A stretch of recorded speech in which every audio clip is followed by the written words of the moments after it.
Allah'ın Eş-Şekur degan ism sifatlari haqidagi tafsirlar. Bismillah, elhamdülillah, salatu vesselamu ala Resulillah. Assalamu alaikum ve rahmetullahi ve berekatuhu. Tüvendi dehtanlarga Ustaz Abdüveli Qari Rahimullah'ın Kur'an ve sünnet nuri aslida Allah subhanahu ve Taala'nın güzel isim sifatlarının kısaca tefsiri dersliklerden Allah'ın Eş-Şekur degan isim sifatları haqidagi tefsirlerini okuyumuz inşallah. Ba'de billahi mineşşeytanirracim. Allah'ın Eş-Şekur degan isim sifatları haqidagi tefsirler. Allah'ın bu isim sifatları Kur'an'da 4 yerde tilga ilingan. Euzu billahi mineşşeytanirracim. İn tuqridullaha qardan hasanen yudâ'ifhu lekum ve yaghfir lekum. Vallahu şekurun halim. Tercümesi Allah'a qarz hasana bersanglar, yani memnuniyet bilan sadaqa bersanglar, Allah sizlarga uning savobini hassilab berdi. Sizlarga mag'firat qiladi. Allah az yaxshilikqa ko'p savob bergichidir. Halimdir. Yani bendillarini azoblashga oldirib ketmaydi. Eş-Şekur azroq ibodatlarga ko'p darajada mukofot bergichi zot demakdir. Shundaqla sanoqli kunlarda bo'lgan amallarga abadiy ne'matni bergichi zot demakdir. Agar inson o'zining qilgan amallarini tekshirib baksa, hammasi o'zining manfaati uchundir. Shariat buyruqlarini qilganda hammasi o'z manfaatiga ish qiladi. Allah subhanahu ve Teala uning o'ziga manfaatli bo'lgan amallarini qabul qilib, oxiratda katta mukofot bilan mukofotlaydi. Rasululloh sallallohu alayhi ve sellem hech bir kishini amal jannatga ilib kirolmaydi deganida sahobalar ya Rasululloh, sizning amalingizmi sizni jannatga ilib kirolmamdi deb so'raganida, mening amalim ham jannatga mukofotlarga loyiq emas. Faqat Allohning rahmati bilan jannatga kiraman dedi. Shu darajadagi jannatga mukofotlarga har qanday bir inson amali bilan uningga loyiq bo'lolmaydi. Allah subhanahu ve Taala'nın Eş-Şekur sifati bilan jannatga daxil bo'lganlarga xitob qilib, Sura Al-Haqqa 24-oyatida Kulu veşrabu hani'an bima aslaftum fil eyyamil haliyeh.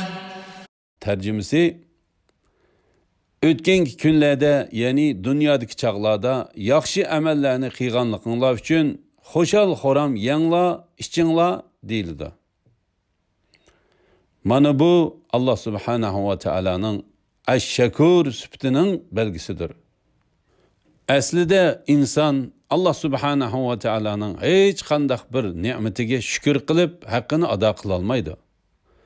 Shuning uchun banda Allah subhanahu ve Taala'nın Eş-Şekur sifatini bilgandan keyin doim Allah'ning ne'matiga shukr qilish uchun harakat qilish kerak. Odamlar tarafidan bo'lgan yaxshiliklarga ham shukr qilish kerak. Rasululloh sallallohu alayhi ve sellem dediki, kimiki odamlarga shukr qilolmasa, odamlarning qilgan yaxshiliklarini bilmasa, Allohga shukr qilolmaydi. Endi inson hech qachon Allohning ne'matlariga shukr qilib, uning haqqini ado qila olmaydi.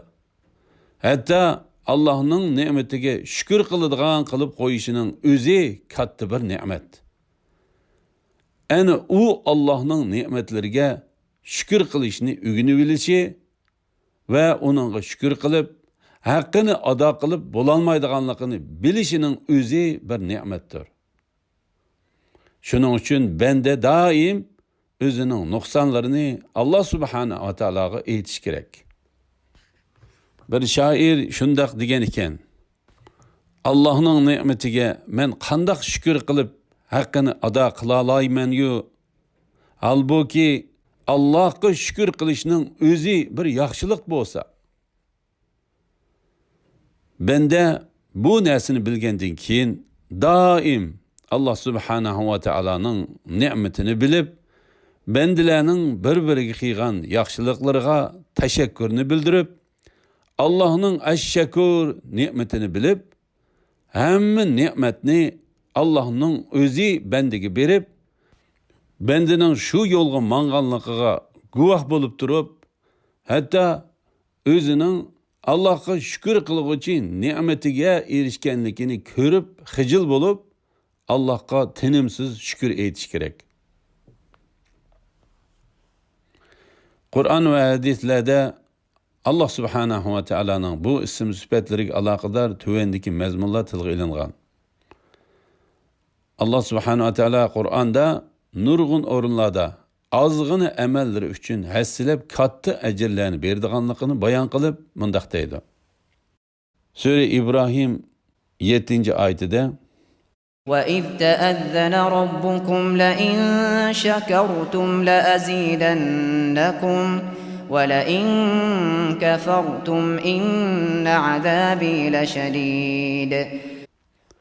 Tercümesi: öz vaqtida Rabbinglar ne'matimga shukr qilsanglar, uni texmi ziyoda qilaman. Agar kufroni ne'mat qilsanglar, mening azobim albatta bakmi qattiq bo'ladi deb jakarladi. Muslim rivoyat qilgan hadisda: yaxshilikni kichik sanamag'in. Gerçi u qarindishing bilan uchrashganda yuziga tabassum bilan qarashga o'xshash odatdagi ish bo'lgan taqdirdimi? Sahih Muslim 6857 hadis.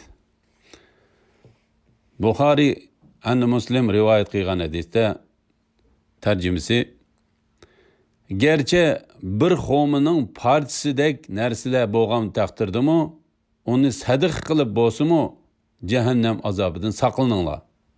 Buxoriy 1417 numaralı, Muslim 2395 numaralı hadis. Sura Nisa 40-oyatida: İnna Allah la yuzlimu mithqala zarrah ve in taku hasanatan yudha'ifha ve yu'ti min ladunhu ecran azima.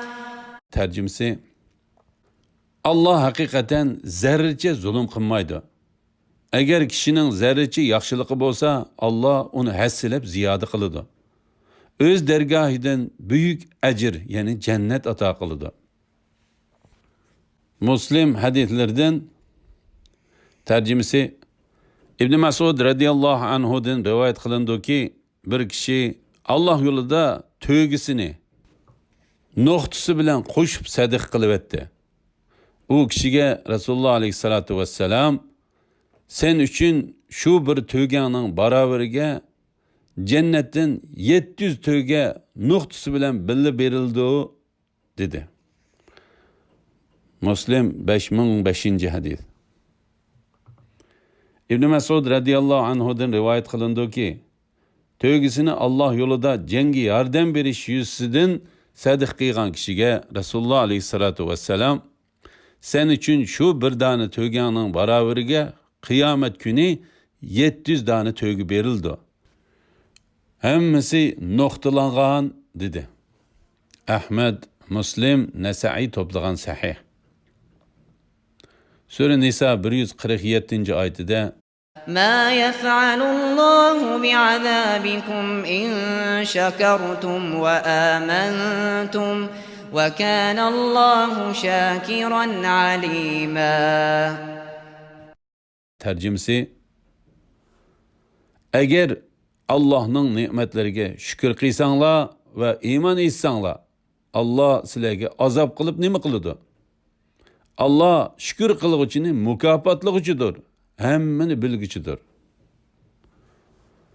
Sura Saba 13. ayeti: يعملون له ما يشاء من محاريب وتماثيل وجفان كالجواب وقدور الراسيات اعملوا آل داود شكرا وقليل من عبادي الشكور. Tercümesi, Ula Sulaymanga u xalagan katta saraylarni, mistin, eynektin acayip heykellerni, köldek çoğun ligellerni, çoğunluktan mıdırlamaydıgan kazanlarni yasaytdı. Eyttik ki, ey Davud ailesidekiler, Allah'ın bu çoğun nimetlerine şükür kılınla. Mening bendilerimden Allah'ın nimetlerine şükür kılgıcı bek az. Elhamdülillah. Yukarıda Üstad Abduveli Qari Rahimahullah'ın Kur'an ve sünnet nuru aslında Allah Subhanahu ve Teala'nın güzel isim sıfatlarının kısaca tefsirleri dersliklerden Allah Subhanahu ve Teala'nın Eş-Şekur sıfatının tefsirini anladınlar.